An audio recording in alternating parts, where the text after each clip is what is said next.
तो hello and नमस्कार दोस्तों, स्वागत करते हैं आपका फिर से आप एक चैनल में। अब जो है हम लोगों ने ज्योग्राफी के क्लासेस में ज्योग्राफी के टॉपिक्स में हम लोगों ने एस्ट्रोलॉजी और एस्ट्रोनॉमी की लगभग पूरी जानकारी ले ली। सारे टॉपिक्स को हम लोगों ने ख़त्म कर दिया, जान लिया कि कैसे ग्रह होते हैं। सौर परिवार के बारे में हमने पूरी तरह से जान लिया।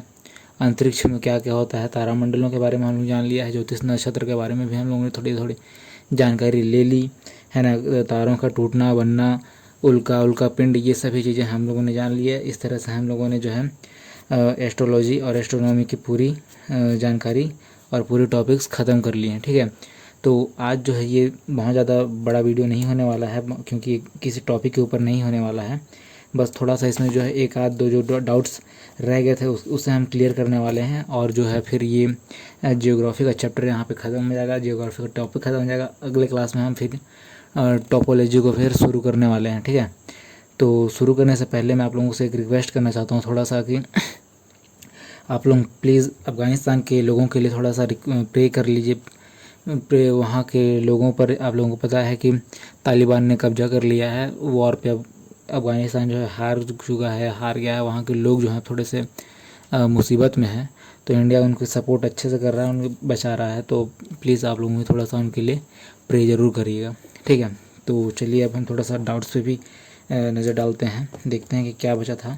तो डाउट्स पे जो है मैंने आप लोगों को सोलर फैमिली में बताया था कि 8 प्लैनेट्स होते हैं। नौवां क्यों हटा, कैसे हटा, ये हटा, ये सारी चीज़ें मैंने आप लोगों को नहीं बताया था, तो वो अभी मैं बता के इसको कंप्लीट कर लेता हूँ, जिससे जो हमारा एस्ट्रोनॉमी ख़त्म हो जाएगा। ठीक है, तो प्लूटो सबके मन में सवाल उठता है कि प्लूटो जो है भाई अब ग्रह नहीं रह गया है, या फिर ग्रह की श्रेणी में इसे नहीं गिना जाता है, तो ये कहाँ गया, इसका क्या हुआ। तो ये गया कहीं नहीं है। ठीक है, ये आज भी है वहीं पे जहाँ ये पहले था। मतलब सूर्य, फिर बुध, शुक्र, पृथ्वी, मंगल, बृहस्पति, शनि, अरुण, वरुण, उसके बाद जो आखिरी में था प्लूटो को रखा गया था। तो आज भी ये गया कहीं नहीं है आज भी ये अपने ही स्थान पर है। ठीक है, हुआ ये है कि बस इसे इसकी श्रेणी से हटाया गया है। ठीक है, इसे श्रेणी से, बस ग्रहों की श्रेणी से हटा दिया गया है। अब ग्रहों की श्रेणी से हटा दिया गया है, तो क्यों हटा दिया गया है? क्योंकि देखिए, शुरू में ही मैंने आप लोगों को बताया था कि ग्रह बनने के लिए जो है ना, थोड़ा सा उसका आकार बनना बड़ा होना चाहिए, अपने ही ऑर्बिट पे जो है वो चक्कर लगाना चाहिए, किसी के कक्ष को नहीं काटना चाहिए। ये सारी चीज़ें मैं आप लोगों को बताया था। तो ये क्या है ना, प्लूटो जो था, प्लूटो ये किसी के उपग्रह से भी छोटा था। अब आप लोग खुद सोचिए ना, ये चांद से भी छोटा था, है ना, ये चांद से भी छोटा था।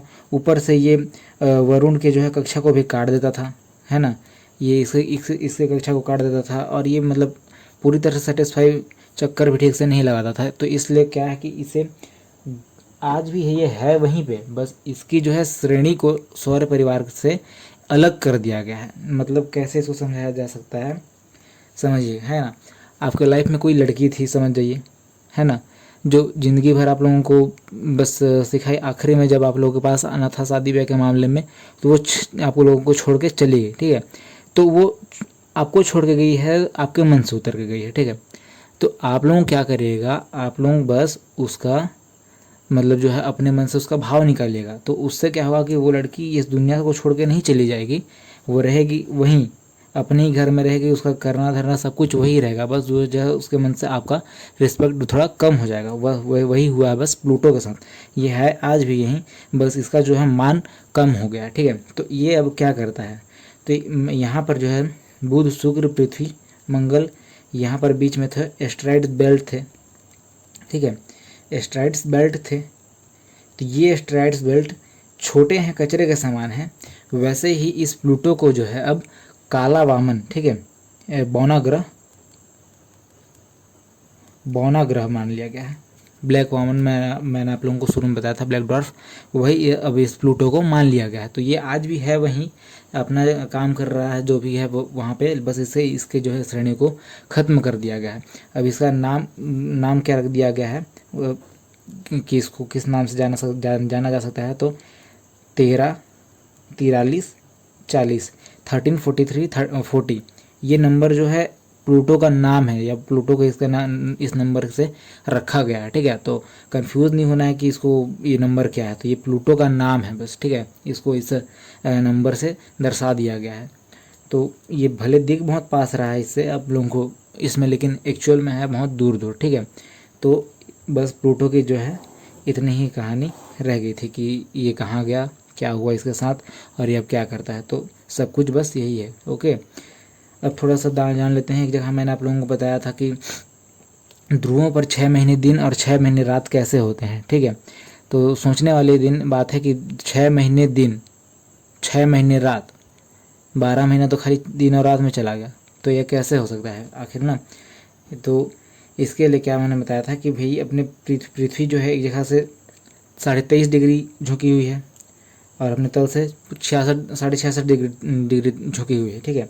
तो ये मान लीजिए ये पृथ्वी है, ये उसका झुकाव है, ठीक है, झुकाव है। और यहाँ पे है सूर्य,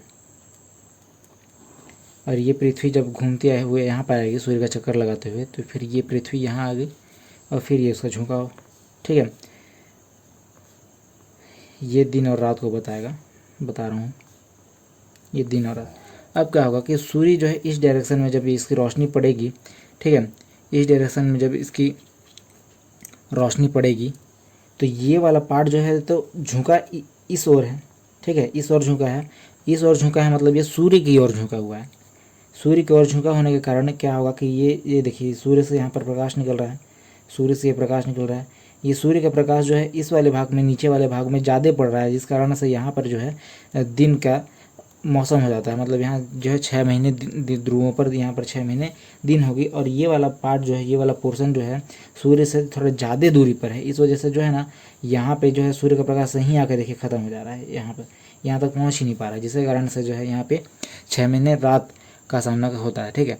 अब क्या होगा कि ये पृथ्वी जो है घूमते घूमते घूमते यहाँ आ जाती है। अब देखिए क्या होगा, ये वाला पार्ट ऊपर पलट जाएगा, ये ऐसा घूम रहा है, ये ऐसा घूम रहा है ये, ठीक है। अब यहाँ पर क्या होगा कि ये वाला पार्ट घूमते घूमते घूमते यहाँ ऊपर आ जाएगा, तो इसका झुकाव जब इस साइड होगा। अब ये देखिए ऊपर से सूर्य की ओर झुकी हुई है, ठीक है, ये ऊपर से अब सूर्य की ओर झुकी हुई है। तो सूर्य की रोशनी जब इधर से निकलेगी तो ज़्यादा जो है ऊपरी भाग में पड़ेगी, ठीक है, ध्रुवों पर जो है ऊपरी भाग में पड़ेगी, और इस तरह साइड जो है वो निचले ध्रुवों पर जो है कम पड़ेगी। इस वजह से जो है यहाँ पर ध्रुवों पर यहाँ दिन होगा और यहाँ पे रात का वो यहाँ पे मौसम होगा, ठीक है। इसी वजह से है तो जो है यहाँ पे 6 महीने धूप और 6 महीने रात का सामना यहाँ पर होता है, ठीक है। तो बस आज के लिए इतना ही रहने देते हैं। अब जो है आगे हम क्लास में हम थोड़ा सा टोपोलॉजी के बारे में, अब हम टोपोग्राफी के बारे में अब आगे जानेंगे, ठीक है। हमारा जियोग्राफी में एस्ट्रोलॉजी और एस्ट्रोनॉमी का जो है टॉपिक यहीं तक था। एक लाइन में जान लीजिए, अंबरा। अंबरा क्या होता है, जब किसी चीज़ की ना शैडो परछाई ज़्यादा डार्क पड़ती है।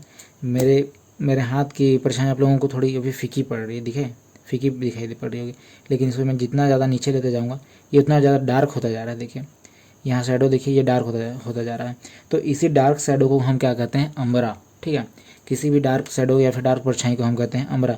अब यही देखिए ऊपर जितना लेता हूँगा इतना मेरा शैडो ठीक से कैमरा में दिखाई भी नहीं पड़ रहा होगा अब तो, ठीक है, ये ज़्यादा फीका पड़ता जा रहा है। तो इसे ही ये धुंधली परछाई को, ये धुंधली शैडो को हम कहते हैं परम्बरा। क्या कहते हैं, परम्बरा, ठीक है। तो ये सारी चीज़ें मैंने आप लोगों को ठीक से नहीं बताई थी, प्लूटो के बारे में तो ठीक से बताया ही नहीं था कुछ, इसलिए जो है इसे आज बता करके क्लियर कर दे रहा हूँ, ठीक है। तो बस अब इतना ही रहेगा, आगे जो है टोपोग्राफी शुरू करने वाले हैं। तो ठीक है, तब तक के लिए इतना ही। थैंक यू, जय हिंद दोस्तों।